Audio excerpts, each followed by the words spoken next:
off your brake pads and shoes. This is CNN Breaking News. I'm Wolf Blitzer in Washington. We want to welcome our viewers in the United States and around the world. We're watching breaking news.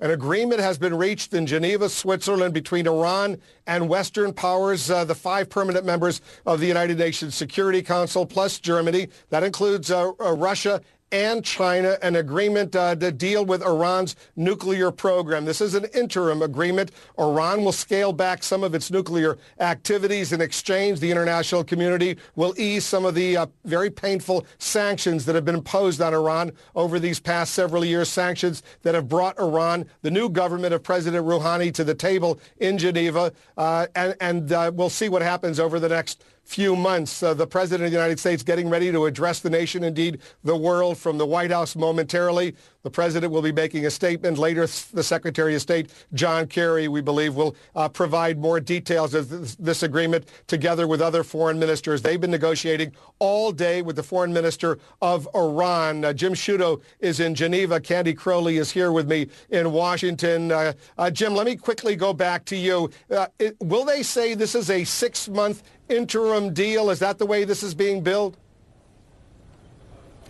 We believe it will be an interim deal. We don't know that it's 6 months. That had been the time span discussed leading up to the end of this agreement. And it's interesting, Wolf, I should note, there's already a disagreement, at least in the description of the terms of the deal out there. An Iranian official saying that that Iran's right to enrich is recognized in this agreement, whereas U.S. officials have said there is no official recognition of that right to enrich, which may be the diplomatic ambiguity that administration officials have been talking about coming in, that the West is willing to say that Iranian people have the freedom to have a peaceful nuclear program, but we're not going to formally recognize a right to enrich because we don't do that for any country. Whereas this is very important for the Iranians to feel they have that right recognized. And Western officials have said, well, they can claim it. We won't necessarily dismiss that or deny that. And this may be how they squared that circle, in effect, of making both sides happier on that question of the right to enrich, the key question really leading up to these talks. The President of the United States, we're told originally 10:15 p.m. Eastern. It's approaching 10:15. He will be making a statement to the American people and to the world on this historic agreement that has been reached now with Iran. Jim Acosta is our senior White House correspondent. He's joining us right now. You're getting more details, Jim, on what we might anticipate hearing from the President?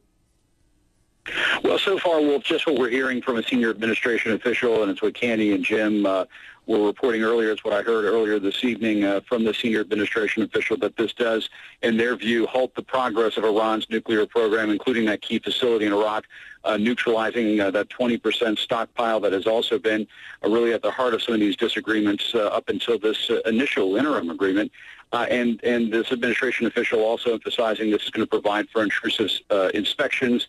And as Jim was just talking about, they say that this deal does not offer a recognition of right to enrich. And what's interesting to know, Wolf, as we are about to hear the president speak, I think we're going to hear a heaping dose of caution from this president, letting Congress know, letting the American people know that this is really a test for Iran.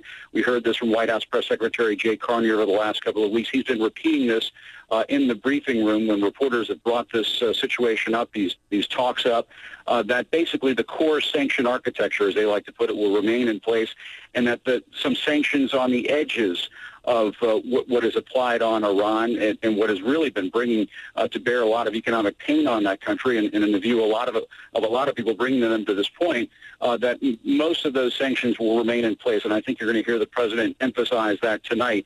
And that one thing that Jay Carney has mentioned time and again from the briefing room is that these sanctions can be turned on and they can be turned off just like a spigot. And so this is a test for Iran. If Iran shows that it is not holding up its end of the bargain, expect President Obama to say later on, in just a few moments from now, that these sanctions can be cranked back up, Wolf. Stand by, everyone, stand by for a moment. We will be getting a 2-minute warning from the White House before the president goes to the podium there. We'll take a quick break. Much more of the news right after this.